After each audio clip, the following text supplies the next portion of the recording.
Pour sa 11e édition, le festival Nature Environnement, organisé par l'association Grains de Sable et Pommes de Pin, réunit petits et grands autour de la nature. 3 jours pour découvrir des ateliers, des conférences et des initiatives engagées. On est à Moncé-en-Belin pour cet événement écolo qui, je l'espère, fait bouger les consciences.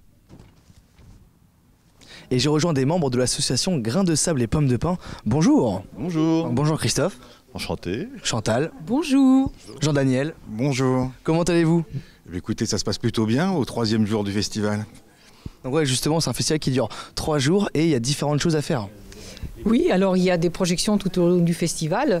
Ça commence le vendredi soir, il y en a 4 le samedi et il y en a une le dimanche suivi d'un concert. Et puis après ça, il y a aussi un forum associatif qu'on va aller visiter et puis des expos photos dans la rotonde de l'école primaire. Le tout étant relié par une exposition extérieure. Voilà. Avec des très jolies photos. Oui, c'est l'association Bercé Naturellement avec laquelle nous sommes partenaires qui nous met ça à disposition tous les ans. Voilà. Donc c'est la 11e édition. Christophe, qu'est-ce qui change d'année en année? Les projections sont différentes, les gens aussi, les rencontres, c'est tout le temps agréable dans tous les cas, voilà ce que je peux vous dire en tout cas.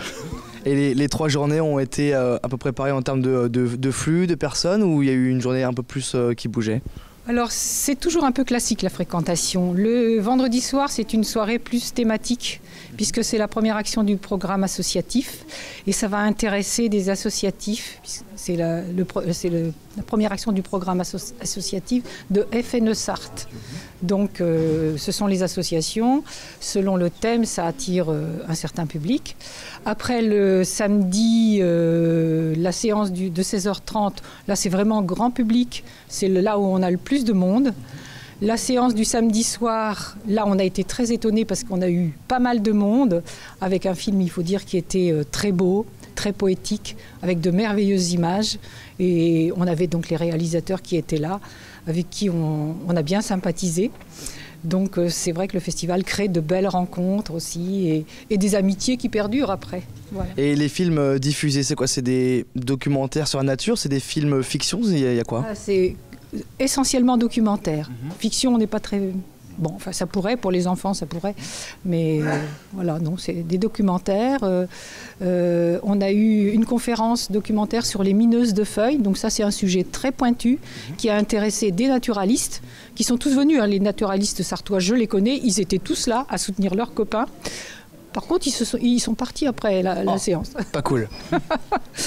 Donc, non, ils ne sont pas partis après cette séance-là, après la séance d'André Marseul, mais André Marseul fait aussi partie des naturalistes. Mais après, il y avait un court-métrage sur la transhumance.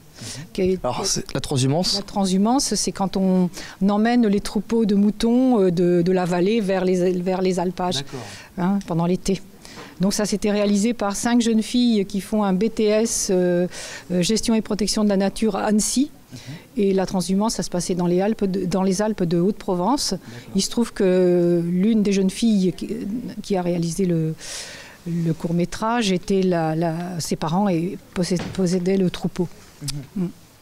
Et Jean-Daniel, on peut dire aussi, il y a une expo là-haut qui a été faite avec les périscolaires, c'est ça? Alors il y a une expo qui vient de l'Orée de Bercé Bellinois, enfin de Carnutin, et qui a été installée par les périscolaires vendredi.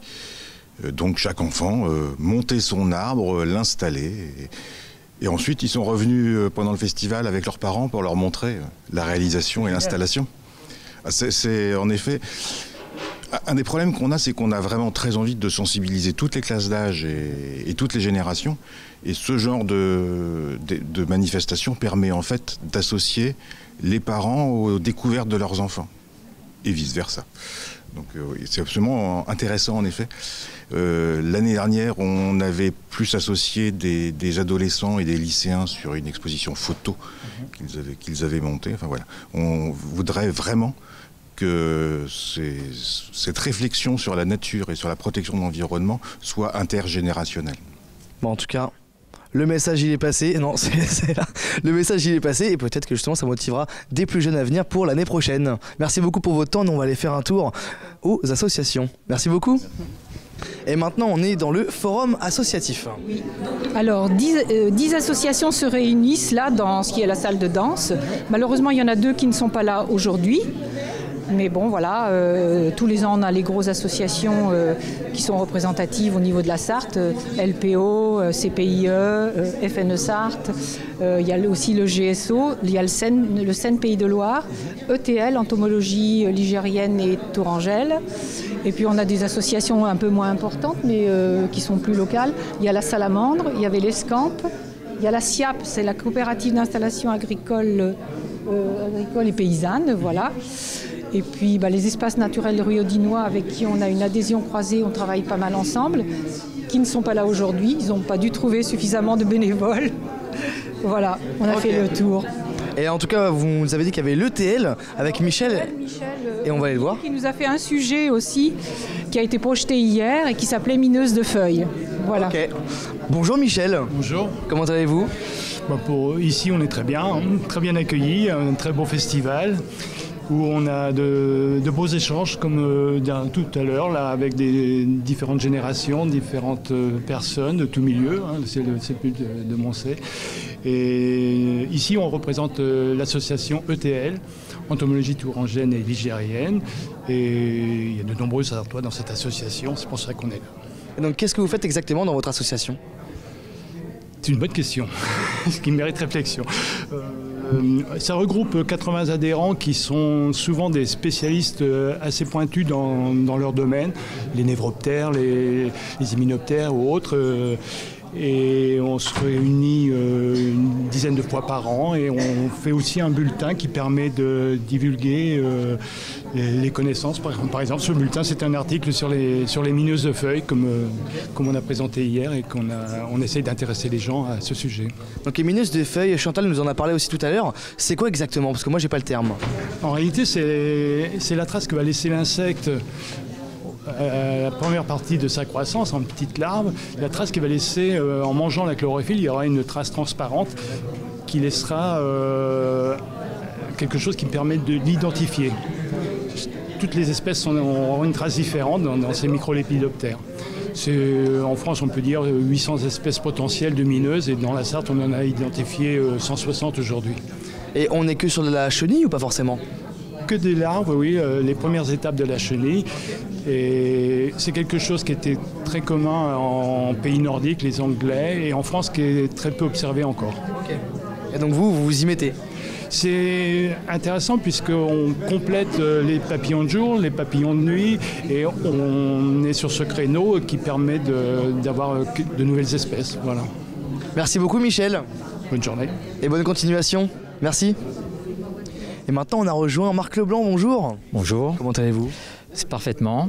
Parfaitement bien ? Parfaitement bien, dans la mesure où tous les photographes sont présents. Et donc, on a en ce moment 9 photographes, plus 2 aquarellistes, et qui exposent leurs œuvres, certaines qui sont récentes, et puis d'autres qui sont sans doute plus anciennes, à en juger par les photos de reptiles qui sont juste à côté, là, qui représentent peut-être 20 années ou 30 années de travail. Voilà. Donc vous êtes responsable de l'expo photo, c'est bien ça ? Responsable entre guillemets, oui. C'est tout un groupe qui a participé à la sélection des œuvres. Et donc on est assez heureux d'avoir surtout des jeunes et des nouveaux. Donc tous les jeunes qui sont là exposent pour la première fois. Et je me demandais comment la sélection justement se passe ? Eh bien c'est, je pense, plutôt par bouche à oreille. Oui. C'est un appel à candidature en fait ? Oui. Il y a un appel à candidature, mais parmi un ensemble qui est déjà connu, je dirais, dans une certaine mesure. Alors les photographes nous envoient des photos, on les regarde, et on sait qu'on a un potentiel pour 10 photographes, donc on en conserve 10. Voilà. Et donc il y en a beaucoup, c'est leur première expo, c'est ça ? Oui, il y en a au moins 3. Donc Nicolas que vous allez interviewer, Arnaud Cornillo et Gonaël Dufour. Peut-être que parmi les autres, il y en a aussi qui n'ont jamais exposé, ou du moins qui ne sont pas des habitués des expos photos. Donc là, on n'a que des gens du coin qui exposent ? Bon, du coin, oui, c'est quand même au sud de Sarthe ou peut-être un petit peu plus loin, mais Sarthe, oui. La Sarthe. Des locaux, oui, on va dire un peu. On encourage les locaux. Donc on a de la photographie, mais on a aussi de la peinture, hein, j'ai l'impression. Aquarellistes. 2 aquarellistes. Tout à fait. Et donc 2 aquarellistes qui viennent depuis plusieurs années, c'est leur première fois, c'est... Alors François Cudenec, c'est la 2e fois qu'il vient. Lui, il est aquarelliste, il est membre de la Salamande, c'est une association qu'on a vue tout à l'heure en bas. Et c'est un passionné de chauves-souris, donc il nous a fait des aquarelles de chauves-souris. Voilà. Génial. On va retourner sur la photographie et je vais aller voir notre ami Nicolas qui est juste là-bas. Nicolas, comment ? Nicolas Claverie. Clavel peut-être. Claverie. Nicolas Claverie qui est avec nous. Bonjour, je vous coupe. Hein. Bonjour, pas de souci. Donc apparemment vous faites de la photo si je ne m'abuse. Ça, justement, on discutait macro entre professionnels de la photo. Moi, je suis venu exposer pour la première fois ici à ce festival. J'étais déjà venu les années précédentes. Et là, j'ai eu la chance, par des amis, d'entendre parler de ce festival pour cette année, qui recherchait des photographes. Et j'en ai profité pour proposer mes photos et j'ai été retenu. Ça fait combien de temps que tu photographies ? Moi, ça va faire 4 ans maintenant que je fais de la photo. Et je me suis très tôt orienté vers plutôt de la macrophotographie, donc des petits insectes et un peu des oiseaux. Mais là, je voulais vraiment faire un thème commun, donc je suis resté sur les insectes. Moi, je me demande, les gens comme toi qui font ce travail, comment on fait pour trouver les insectes ? On se promène dans la nature et puis quand on voit quelque chose, on s'arrête ? Alors, normalement, quand on veut un insecte particulier, l'idée c'est de savoir quel va être l'endroit où on peut potentiellement le trouver. Donc si on va chercher des libellules, plutôt au bord des cours d'eau, si on veut chercher des papillons, plutôt dans les prairies fleuries. Moi, ma philosophie, je suis intéressé un peu à tous les insectes. Du coup, ça va plutôt être en balade, donc en me déplaçant, en randonnée, dans la nature, autour de chez moi, dans mon jardin. Juste regarder autour de moi, me poser. Et puis, les insectes, il y en a vraiment partout. Dès qu'on s'arrête, on tourne la tête et on voit des tout petits insectes autour de nous. Et avec un gros objectif, ça permet de les révéler. Et est-ce que c'est déjà arrivé qu'il y ait des spécimens plus rares que tu veuilles avoir ? Non, pour l'instant, j'ai pas encore réussi à voir tous les spécimens classiques. Donc déjà, je vais faire un étalage de tout ce qui existe, que tout le monde peut trouver chez lui. Et puis, quand j'aurai épuisé tout ça, peut-être que je chercherai les rares qui me manquent. Et il te reste quoi à attraper ? Oh là là, les insectes, il y en a plus de 10 000 espèces rien qu'en France. Donc il me reste tout. Il me reste tout. J'ai dû faire même pas 1% de ce qui existe. Et tu photographies à toute saison ou particulièrement à certains moments que tu préfères ? Je photographie en toute saison, mais pour les insectes, les saisons où ils vont être vraiment présents, ça va être plutôt printemps, été et début de l'automne. Après, en hiver, la plupart du temps, ça va être des stades qui sont larvaires, sous forme d'œufs ou en diapose dans le sol, donc on va pas du tout les voir. Donc en ce moment, t'exposes, mais tu photographies moins, quoi. C'est ça, et je trie les photos, il y a beaucoup de tri à faire. Hein. Et de la retouche peut-être aussi un peu ? Et de la retouche. La retouche, tout à l'heure j'entendais, je crois, d'autres exposants là-bas qui en parlaient, qu'il y en a qui vont loin dans la retouche, d'autres c'est vraiment plus subtil. Toi, tu utilises ça comment ? Alors il va y avoir 2 types. La retouche, on va dire plutôt classique, quand la photo me plaît déjà, ça va être simplement équilibrer les couleurs, ajuster le cadrage de la photo. Mais pour certaines images où je veux avoir plus de détails sur l'insecte, ce que je peux faire, ça s'appelle une méthode qui s'appelle le focus stacking, où on va prendre plein de photos et ensuite les empiler par ordinateur. Là, c'est un travail un peu plus poussé. Mais la plupart du temps, c'est simplement équilibrage des couleurs et recadrage de la photo, ce que je fais. Merci beaucoup, Nicolas. Merci à vous. Bonne journée et bonne fin de salon. Bonne journée, au revoir. Au revoir. Merci beaucoup, Chantal, de m'avoir fait découvrir tout votre festival.